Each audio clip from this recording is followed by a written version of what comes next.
Hello guys, তোমরা কি করতেছো? এখানে দেখো, এখানে ঠাম্মা নাতনির কি যে প্রেম প্রেম দেখে তো আমার মনটা একদম বইরা গেল। নাতনি শুধু ঠামারে কইয়াই যাইতেছে, আমার এখানে চুমা দাও, ওখানে চুমা দাও, মাথায় চুমা দাও। তারপরে ওর তো হচ্ছেই না, বলতেছে পায়ে চুমা দাও। তাও হচ্ছে না, পায়ে জামাটা সরাইয়া তারপরে চুমা দাও। আর তার দাদা তারে পেছনতে একটা টোকা দিছে বলে তারে মাইয়া এক থাবড়াইয়া একদম গালটা ফাটাইয়া দিয়া আইছে দাও। তারপরে আবার আর একটা জামা পরে আইছে।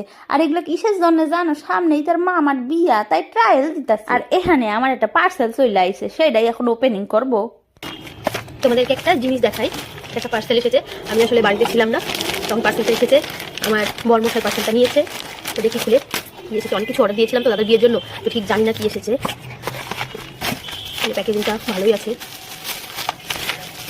ও বুঝেছি, আমি একটা কানের অর্ডার দিয়েছিলাম, ইয়াররিংস, সেটা এসেছে।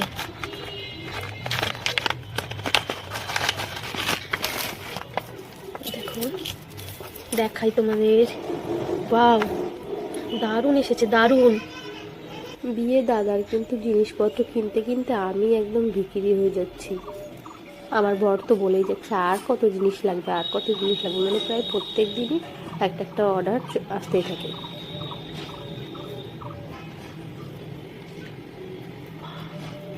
দারুণ সুন্দর হয়েছে ইয়াররিংসটা, দেখো তোমরা, আমার পুরো লুকটাই চেঞ্জ হয়ে যাবে, তাই না? ওয়াও, কোয়ালিটি এত ভালো।